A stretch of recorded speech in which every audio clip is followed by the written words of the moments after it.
Sebuah kisah karya terbaik anak bangsa Indonesia bertutur tentang perjalanan kehidupan anak manusia di zaman kerajaan Tanah Jawa melalui sentuhan sejarah dan fiksi yang nyaris sempurna. Dengan bangga kami persembahkan satu di antara karya terbaik dari Esa Mintarja yang berjudul Jejak di Balik Kabut.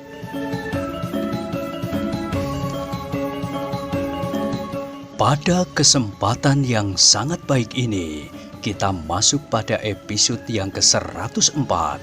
Selamat menikmati.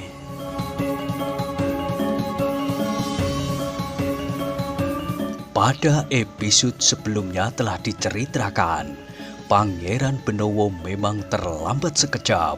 Haryo Wisoko yang dengan hentakan-hentakan ilmunya menyerang Pangeran Benowo tiba-tiba saja telah meloncat ke belakang pepohonan. "Paman!" panggil Pangeran Benowo sambil memburunya. "Jangan lari, kita masih akan berunding mengadu kemahiran naik kuda di padang rumput yang luas." Haryo Wisoko tidak mendengarkannya. Bayangan-bayangan pun segera lenyap dalam kegelapan. Pangeran Benowo memang berusaha mengejarnya, tetapi Haryo Wisoko itu luput dari tangannya. Pangeran Benowo menjadi sangat kecewa. Ia telah menemukan Haryo Wisoko, tetapi ia telah gagal untuk menangkapnya kembali. Demikian Haryo Wisoko hilang dari halaman belakang rumah Kitumenggung Sarpabiwada serta meloncati dinding halaman turun di halaman rumah sebelah. Pangeran Benowo termangu-mangu sejenak di atas dinding halaman belakang itu. Tetapi ia tidak meloncat turun ke halaman sebelah dan memburu Haryo Wisoko karena usahanya tentu akan sia-sia. Dengan mengerahkan tenaga dalamnya, maka Haryo Wisoko dapat berlari sangat cepat.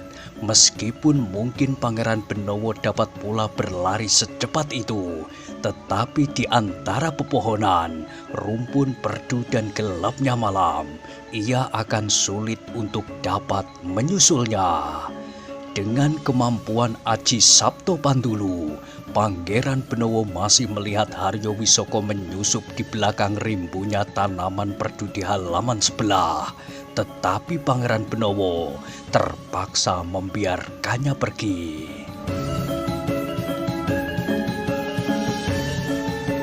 Baru beberapa saat kemudian, Pangeran Benowo teringat apa yang telah terjadi atas Paksi Pamekasan. Apakah ayahnya akan membunuhnya atau memperlakukannya dengan tindakan-tindakan kekerasan yang lain?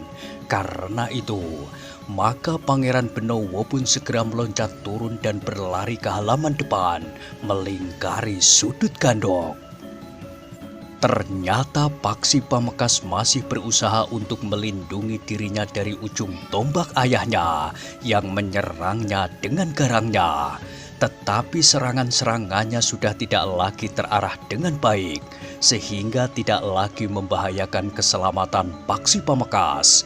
Pangeran Benowo pun termangu-mangu menyaksikan pertempuran itu. Paksi Pamekasan masih belum berusaha untuk membalas menyerangnya. Ia masih saja berloncatan menghindar, menangkis dan sekali-sekali membentur senjata ayahnya. Sementara itu ibu Paksi Pamekasan masih berusaha untuk melerainya. Bahkan ibu Paksi Pamekasan telah turun ke halaman bersama adik perempuan Paksi Pamekasan. Demikian pula adik laki-laki Paksi Pamekasan itu. Tetapi mereka tidak berani mendekat. Ujung tombak Kitumenggung menyambar-nyambar dengan garang. Pangeran Benowo yang kemudian berdiri di halaman itu menjadi ragu-ragu. Apakah ia akan mencampuri pertempuran itu? Tetapi ketika ia melihat cara Paksi Pamekasan bertempur, maka Pangeran Benowo memutuskan untuk tidak melibatkan diri. Persoalan yang timbul pada ayah dan anak laki-lakinya itu sebaiknya tidak dicampurinya, kecuali dalam keadaan yang sangat khusus sehingga membahayakan jiwa Paksi Pamekasan. Pangeran Benowo juga tidak dapat menebak perasaan Paksi Pamekasan seandainya ia turun ke arena pertempuran. Apakah Paksi Pamekasan akan berterima kasih atau sebaliknya akan menyesalinya sepanjang umurnya? Apalagi jika ayahnya terluka dan mengalami keadaan yang sangat buruk. Cahaya lampu minyak di pendopo nampak redup, tetapi cahayanya mampu menggapai Pangeran Benowo betapa lemahnya. Ayah Paksi Pamekasan menjadi sangat gelisah. Pangeran Benowo tiba-tiba sudah berada di halaman itu. Bagaimana nasib Haryo Wisoko? Pertanyaan itu ternyata sangat mengganggunya. Dalam keadaan yang gawat itu, maka Ki Tumenggung menjadi bingung apakah yang sebaiknya dilakukannya. Sementara itu ia tidak akan dapat membunuh Paksi Pamekasan sebagaimana diinginkannya. Bagaimanapun ia berusaha, namun Paksi Pamekasan masih saja mampu menghindarinya. Dalam kebingungan itu, maka Ki Tumenggung pun telah mengambil keputusan yang tidak diduga oleh Paksi Pamekasan, ibunya dan adik-adiknya. Tiba-tiba saja, Ki Tumenggung itu pun melarikan diri menuju ke pintu regol halaman. Ayah! Ayah! Paksi Pamekasan mencoba memanggilnya. Demikian pula Nyi Tumenggung dan adik-adik Paksi Pamekasan. Tetapi Ki Tumenggung sama sekali tidak berpaling. Pangeran Benowo masih tetap ragu-ragu. Karena itu, ia berdiri saja termangu-mangu. Namun sejenak kemudian, halaman itu bagaikan membeku. Paksi Pamekasan berdiri di tempatnya dengan tongkat kayunya. Namun kemudian adik perempuan Paksi Pamekasan pun bagaikan meledak. Beberapa kali ia masih memanggil ayahnya yang melarikan diri masuk ke dalam kegelapan malam. Kenapa hal ini terjadi, Paksi? Bertanya ibunya. Aku tidak tahu, Ibu. Tentu bukan satu kebetulan kau pulang malam ini, justru pada saat Haryo Wisoko bersembunyi di sini.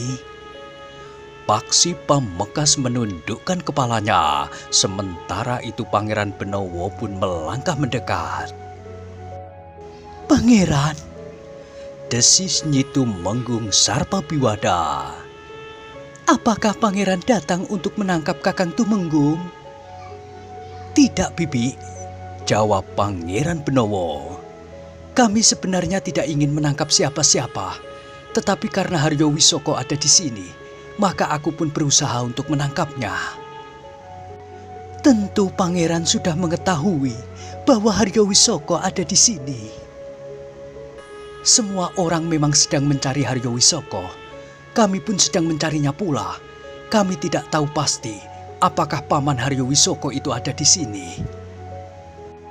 Tetapi Pangeran sudah menduga sebelumnya, setidak-tidaknya curiga bahwa Haryo Wisoko bersembunyi di sini. Iya, Bibi, sebagaimana kami lihat, ternyata Haryo Wisoko memang bersembunyi di sini. Mata Nyi Tumenggung menjadi panas, tetapi ia berjuang untuk tidak menangis. Anak perempuannya yang sudah menangis itu tentu akan menjadi semakin ketakutan menghadapi keadaan yang tidak dimengertinya. Sementara itu adik laki-laki Paksi Pamekasan pun bertanya, "Kenapa Kakang berkelahi dengan ayah?" "Aku tidak tahu," jawab Paksi Pamekasan. "Aku sudah berusaha mencegahnya, tetapi ayah agaknya menjadi sangat marah kepadaku." Adik laki-laki Paksi Pamekasan itu sudah dapat mempergunakan penalarannya untuk mengurai keadaan. Meskipun agak ragu, adik laki-laki Paksi Pamekasan itu pun bertanya, "Apakah peristiwa ini terjadi dalam hubungannya dengan kehadiran Haryo Wisoko di sini?" Paksi Pamekasan menarik nafas dalam-dalam. Katanya, "Sudahlah, nanti kita bicarakan untuk mencari jalan keluarnya. Tetapi ayah itu akan pergi kemana? Aku tidak tahu."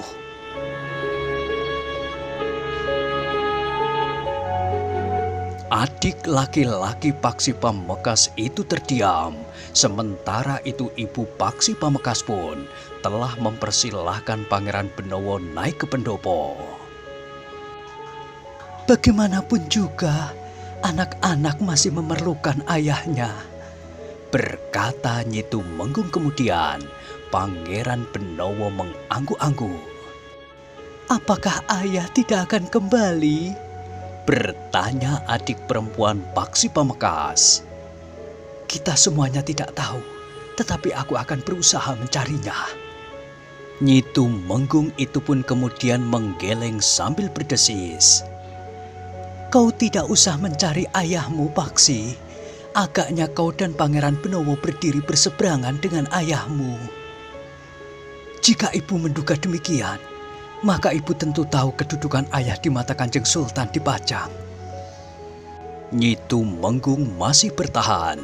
Betapa jantungnya bergejolak. Namun Nyi Tumenggung itu berusaha untuk tidak menangis. Tetapi Nyi Tumenggung itu pun mengangguk kecil. "Aku minta maaf ibu, jika akulah yang menyebabkan ayah pergi malam ini. Tetapi aku tidak tahu, seandainya aku tidak pulang malam ini, apakah tidak ada orang lain yang melakukannya? Bagaimanapun juga, nama ayah sudah terlanjur tersangkut dengan langkah-langkah yang dibuat oleh Haryo Wisoko." Bagaimanapun juga Nyi Tumenggung bertahan, namun air matanya meleleh juga dari pelupuknya. Bahkan Nyi Tumenggung itu pun kemudian telah terisak. "Ibu, ibu!" Adik perempuan Paksi Pamekasan itu pun mengguncang-guncang ibunya.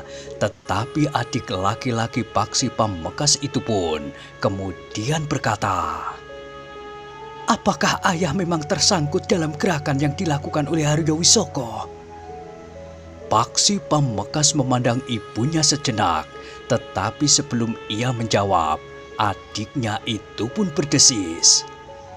"Satu pertanyaan yang bodoh. Jika ayah tidak tersangkut, maka Haryo Wisoko malam ini tentu tidak akan bersembunyi di sini." Paksi Pamekasan mengangguk-angguk kecil. Katanya, "Tetapi bukan berarti tidak ada jalan keluar yang dapat kita tempuh." Adik laki-lakinya memandang ibunya sejenak, tetapi ia tidak bertanya lagi. Dalam pada itu Nyi Tumenggung pun kemudian berkata, "Tetapi bukankah ayahmu tidak berperanan dalam gerakan Haryo Wisoko itu?"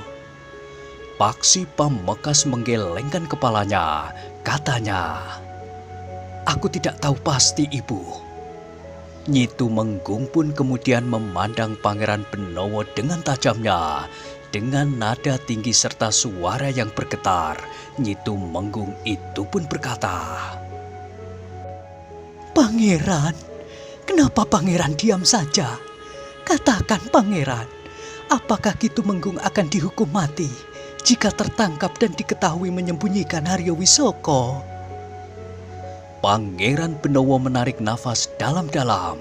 Katanya kemudian agak ragu, "Bibi, sebenarnya lah aku tidak tahu." "Katakan terus terang Pangeran." "Benar Bibi, aku tidak tahu." Nyi Tumenggung itu pun masih terisak, tetapi ia masih bertahan agar tangisnya tidak meledak. Tetapi justru karena itu, dadanya terasa sakit sekali. Namun kemudian Nyi Tumenggung itu pun berkata, "Silahkan Pangeran, apapun yang akan Pangeran lakukan atas keluarga kami, Tetapi jangan lakukan apa-apa atas anak-anakku ini."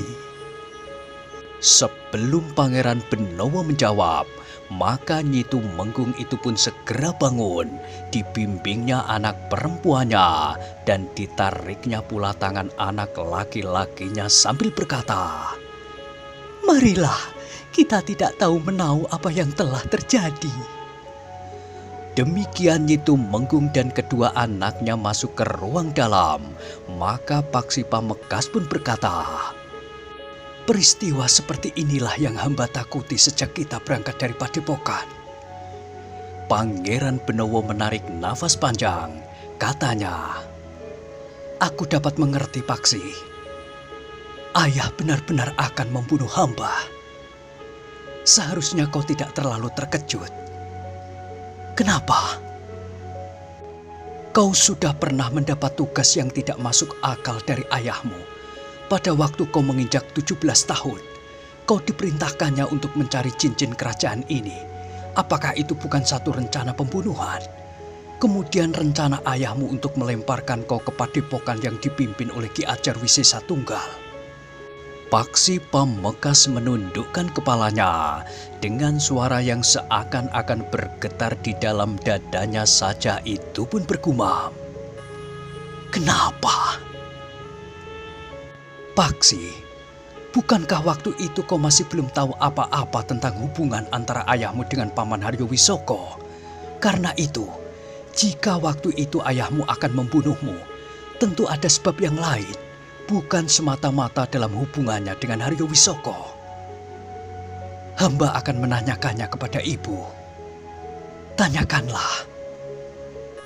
Tetapi tidak sekarang, Pangeran. Aku tidak ingin menambah pedih perasaan ibu. Justru sekarang waktunya, Paksi. Ibumu melihat langsung apa yang akan dilakukan oleh ayahmu." Paksi Pamengkas termangu-mangu sejenak, namun anak muda itu pun kemudian bangkit sambil berdesis, "Hamba akan mencobanya." Paksi Pamengkas pun kemudian menyusul ibunya masuk. Dilihatnya ibunya duduk di ruang dalam. Adik perempuannya berbaring dengan meletakkan kepalanya di pangkuan ibunya. Sedang adik laki-lakinya duduk di sebelahnya. Mereka hanya berdiam diri saja merenungi peristiwa yang baru saja terjadi. Ketika melihat kedua adiknya, maka Paksi Pamengkas pun mengurungkan niatnya. Ia justru duduk di depan ibunya sambil berkata, "Sudahlah ibu, seperti aku katakan tadi, kita akan mencari jalan keluar dari pusaran peristiwa yang tidak kita kehendaki ini." "Aku sudah pasrah, Paksi." Paksi Pamengkas menarik nafas dalam-dalam. Katanya kepada kedua adiknya, "Tidur sajalah sambil menunggu pagi." "Bagaimana aku dapat tidur lagi, Kakang?" jawab adik laki-lakinya. Paksi Pamengkas mengangguk-angguk. Katanya, "Iya, aku mengerti. Tetapi setidak-tidaknya berbaringlah di pembaringanmu. Aku akan duduk bersama ibu di sini." Paksi Pamengkas tidak memaksanya, bahkan ia pun kemudian berkata, "Aku duduk di peringgitan ibu." Ibunya mengangguk. Ketika Paksi Pamengkas keluar, Pangeran Benowo pun bertanya, "Kau sudah menanyakannya?" "Belum, Pangeran. Ibu duduk bersama adik-adik hamba." Pangeran Benowo mengangguk. Katanya, "Baiklah. Mungkin besok pagi kau dapat berbicara dengan ibumu." Dalam pada itu Pangeran Benowo pun kemudian bercerita tentang Haryo Wisoko yang lepas dari tangannya. Mungkin Haryo Wisoko dan Ki Tumenggung Sarpabiwada sudah bertemu lagi di tempat-tempat yang hanya mereka kenal saja. "Kedudukan hamba menjadi sangat sulit," berkata Paksi Pamengkas kemudian. "Iya," jawab Pangeran Benowo. "Tetapi mungkin tidak. Setelah kau mendapat penjelasan dari ibumu, kenapa ayahmu ingin menyingkirkanmu sejak semula tanpa ada kaitannya dengan Haryo Wisoko?" Paksi Pamengkas menarik nafas panjang. katanya. Mudah-mudahan aku menemukan jawabnya. Pangeran Benowo menarik nafas dalam-dalam. Ia dapat mengerti perasaan Paksi Pamekasan, tetapi memang tidak ada pilihan lain. Kitumenggung Sarpapiwada memang sudah terlibat dalam pemberontakan yang dilakukan oleh Haryo Wisoko. Ia telah menyembunyikan Haryo Wisoko yang melarikan diri dari bilik tahanannya.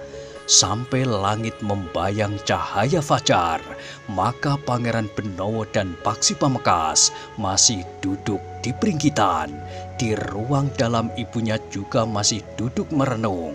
Anak perempuannya sudah tertidur di pangkuannya, sedangkan anak laki-lakinya masih juga duduk di sampingnya.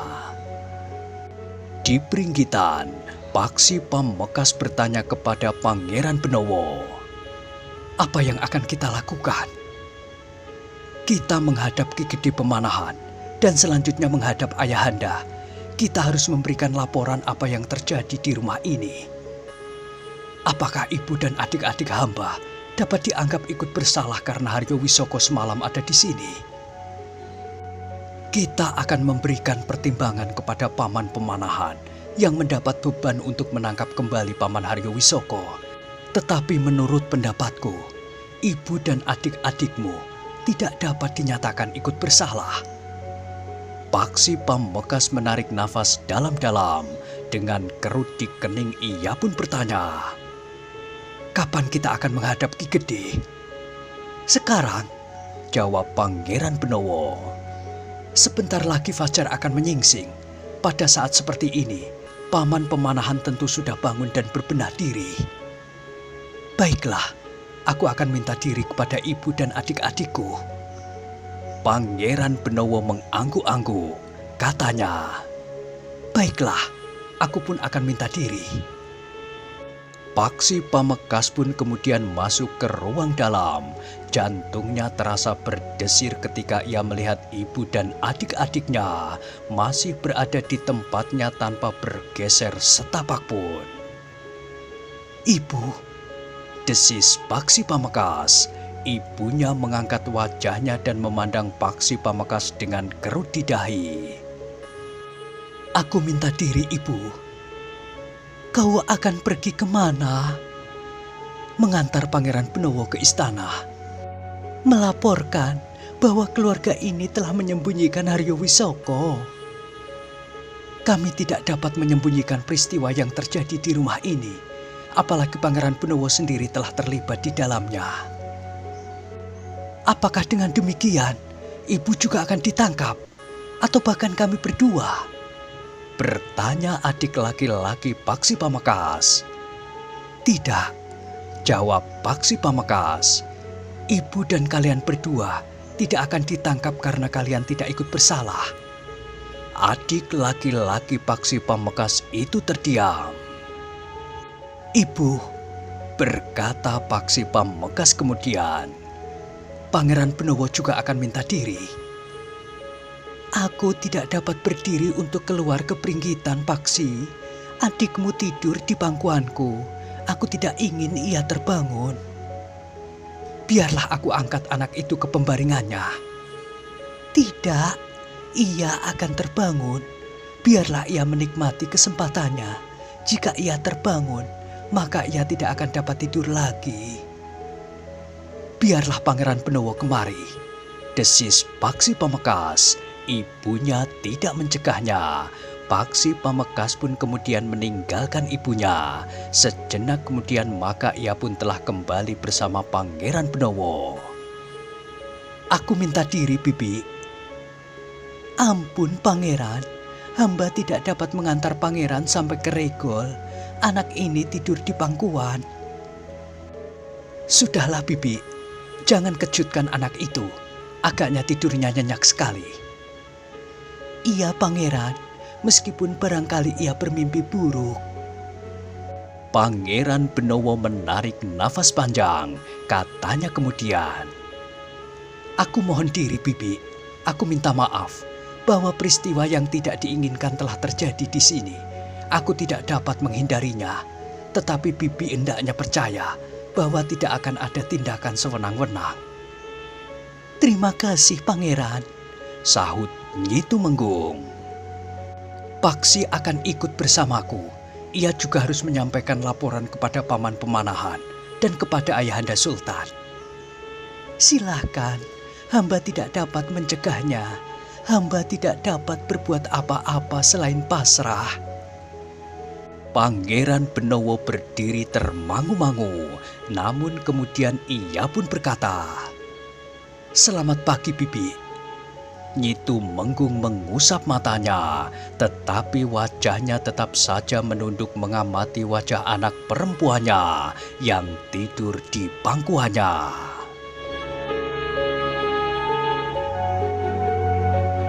Sejenak kemudian, Paksi Pamekasan dan Pangeran Benowo pun telah meninggalkan rumah Ki Tumenggung Sarpabiwada menuju ke rumah Ki Gede Pemanahan.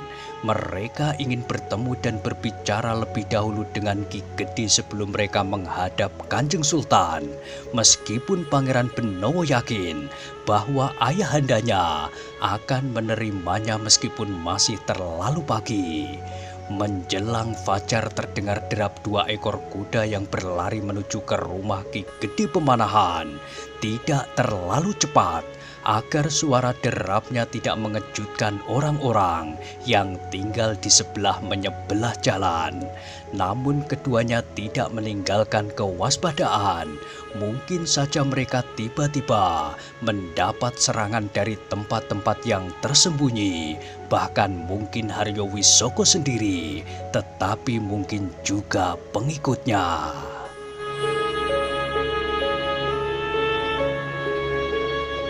Tetapi mereka berdua tidak menemui hambatan apapun di sepanjang jalan. Bahkan mereka malah berpapasan dengan beberapa orang perempuan yang akan pergi ke pasar yang berjalan beriringan sambil membawa sisa opor belarak. Seorang di antara mereka berjalan sambil berdendang. Tidak terlalu keras, tetapi suaranya terasa menyentuh dinding jantung. Nadanya yang mengalun bukan menjeritkan keluhan, tetapi keluguan seseorang yang mengusung beban kewajiban yang berat. Perempuan-perempuan yang berjalan beriringan ke pasar itu menggendong bakul di punggungnya yang disambungnya dengan serumbung yang agak tinggi. Mereka membawa hasil kebunnya yang akan dijualnya untuk mendapatkan beberapa keping uang yang dapat dibelikannya garam dan kebutuhan-kebutuhan sehari-hari yang lain. Pangeran Benowo dan Paksi Pamekasan memperlambat kudanya. Sementara itu beberapa orang perempuan yang berjalan beriring itu menduganya bahwa keduanya adalah prajurit yang sedang meronda. "Mereka adalah pekerja-pekerja yang sangat rajin," berkata Pangeran Benowo. "Namun penghasilan mereka masih belum memadai." Paksi Pamekasan mengangguk-angguk. Katanya, "Beban yang mereka bawa itu cukup berat, namun uang yang mereka peroleh rasa-rasanya kurang seimbang dengan jerih payah mereka. Tentu tidak mudah untuk meningkatkan penghasilan mereka. Jika harga hasil kebunnya harus dihargai lebih tinggi, maka ada golongan yang merasa semakin sulit kehidupannya. Orang upahan yang menjual tenaganya akan mengeluh karena penghasilan mereka, nilai tukarnya akan menjadi semakin rendah." Paksi Pamekasan mengangguk-angguk. Memang tidak mudah untuk mengubah keseimbangan kesejahteraan rakyat Pajang. Dalam pada itu, maka beberapa puluh langkah lagi mereka akan sampai di rumah Ki Gede Pemanahan. Sementara langit menjadi semakin terang, burung-burung liar pun sudah terdengar berkicau di pepohonan. Meskipun fajar telah naik, tetapi kedatangan kita di rumah Ki Gede tentu akan mengejutkannya, apalagi kita tidak disertai oleh Kakang Mas Sutawijoyo. Paksi Pamekasan mengangguk-angguk. Katanya, "Tetapi Ki Gede akan segera mengetahui persoalannya." "Iya." Pangeran Benowo mengangguk. Keduanya pun terdiam. Mereka sudah berada di depan regol halaman rumah Ki Gede Pemanahan.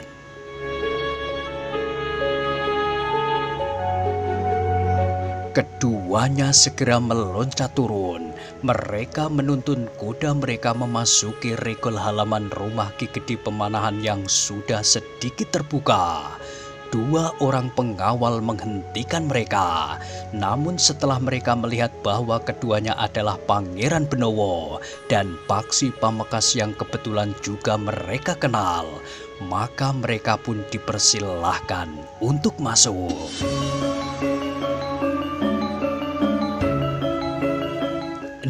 Nah, bagaimanakah kisah selanjutnya? Silahkan ikuti terus kisah Jejak di Balik Kabut pada episode berikutnya. Sampai jumpa.